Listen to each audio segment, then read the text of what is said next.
పార్లమెంటుకు సన్నద్ధం. పార్లమెంట్ ఎన్నికల్లో గెలిపే లక్ష్యంగా బీఆర్ఎస్ వర్కింగ్ ప్రెసిడెంట్ కేటీఆర్ పావులు కదుపుతున్నారు. అందుకోసం పక్కా ప్రణాళికతో ముందుకు సాగుతున్నారు. ఇవాళ సిరిసిల్ల నియోజకవర్గ పార్టీ విస్తృత స్థాయి సమావేశాన్ని నిర్వహిస్తారు.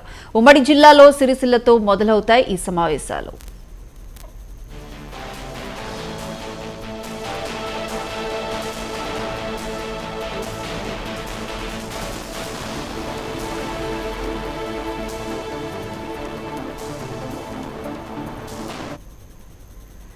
అన్ని నియోజకవర్గాల్లోనూ సమావేశాల నిర్వహణకు ఏర్పాట్లు చేశారు. అన్ని నియోజకవర్గాల్లోనూ ఏర్పాటు చేసేందుకు అంతా సిద్ధం చేశారు.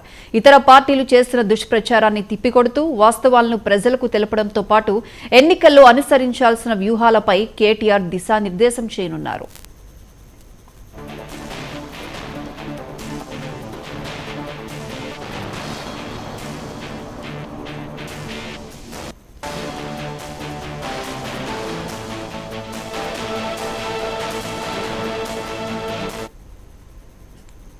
లోక్సభ ఎన్నికలను ప్రతిష్టాత్మకంగా తీసుకున్న బీఆర్ఎస్ అందుకు కసరత్తు ప్రారంభించింది. క్షేత్రస్థాయిలో ఉన్న పార్టీ నాయకులను, కార్యకర్తలను కార్మోన్ముఖులను చేసేందుకు ప్లాన్ సిద్ధం చేసింది. గత అసెంబ్లీ ఎన్నికల్లో అతి స్వల్ప తేడాతో ఓటమి పొందిన ఆ పార్టీ దానికి గల కారణాలపై పార్టీ నాయకులతో చర్చించింది. జిల్లాల్లోని నాయకులు గులాబీ దండుతూ విస్తృత స్థాయి సమావేశం నిర్వహిస్తోంది.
పార్లమెంటుకు సన్నద్ధం. పార్లమెంట్ ఎన్నికల్లో గెలిపే లక్ష్యంగా బీఆర్ఎస్ వర్కింగ్ ప్రెసిడెంట్ కేటీఆర్ పావులు కదుపుతున్నారు.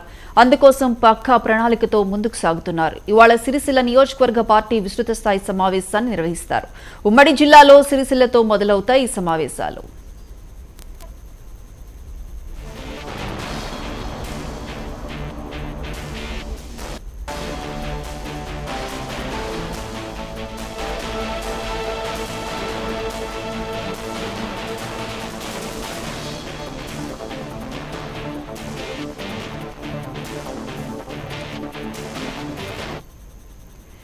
ఇక సిరిసిల్లో జరగబోయే సమావేశాలకు సంబంధించి మరిన్ని అప్డేట్స్ మా ప్రతినిధి రమేష్ ఫోన్ లైన్ అందిస్తారు. రమేష్. రైట్ ప్రియాంక, ఈ రోజు ఉమ్మడి కరీంనగర్ జిల్లాలోని సిరిసిల్లకు బీఆర్ఎస్ పార్టీ రాష్ట్ర వర్కింగ్ ప్రెసిడెంట్ కేటీఆర్ వెళ్లనున్నారు. అయితే అసెంబ్లీ ఎన్నికల్లో ఓడిపోయిన తర్వాత పార్లమెంటు ఎన్నికలు రానుండడంతో పార్టీ సంస్థాగతంగా అభివృద్ధి చేయడంపై దృష్టి సారించింది బీఆర్ఎస్ అధిష్టానం అని చెప్పుకోవాలి. అందులో భాగంగా ఇప్పటికే పార్లమెంటు సమావేశాలకు సంబంధించి సమీక్ష సమావేశాలు నిర్వహించారు. ఆ తర్వాత అసెంబ్లీ నియోజకవర్గాలకు సంబంధించి కూడా సమీక్ష సమావేశాలు నిర్వహిస్తామని ప్రకటించి ఇప్పటికే నిన్నటి నుంచి ప్రారంభమైంది.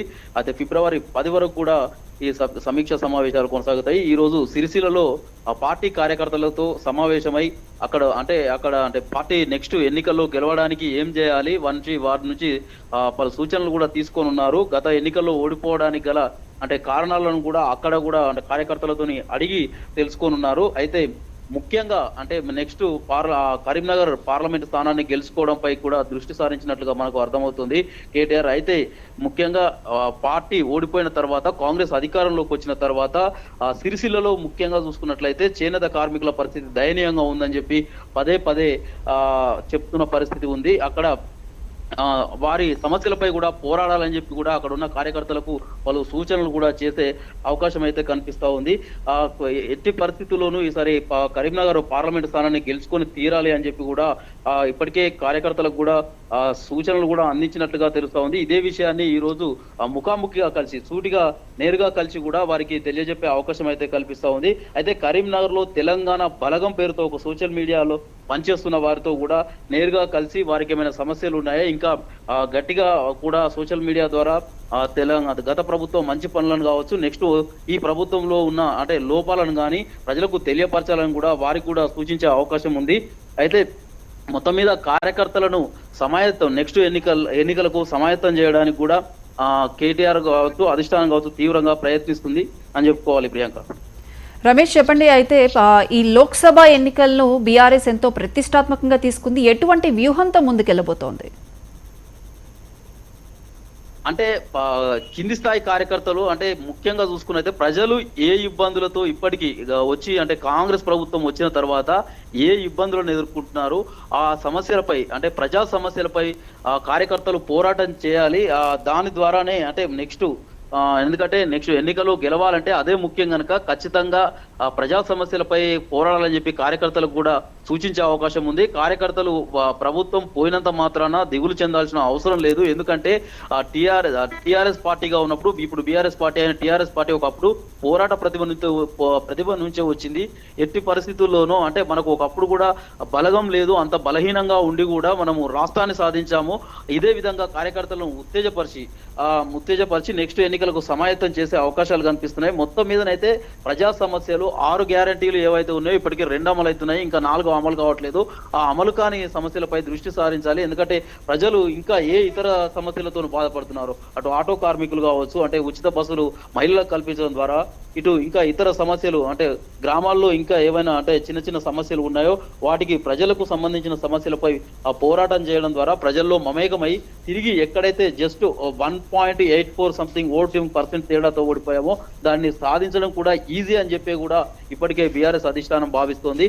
అందులో భాగంగానే ప్రతి కార్యకర్తలకు ప్రజా సమస్యలపై పోరాటం చేసి తిరిగి ప్రజల మన్ననను పొందాలని చెప్పి కూడా సూచించే అవకాశాలు కనిపిస్తున్నాయి. Priyanka, right Ramesh, thank you.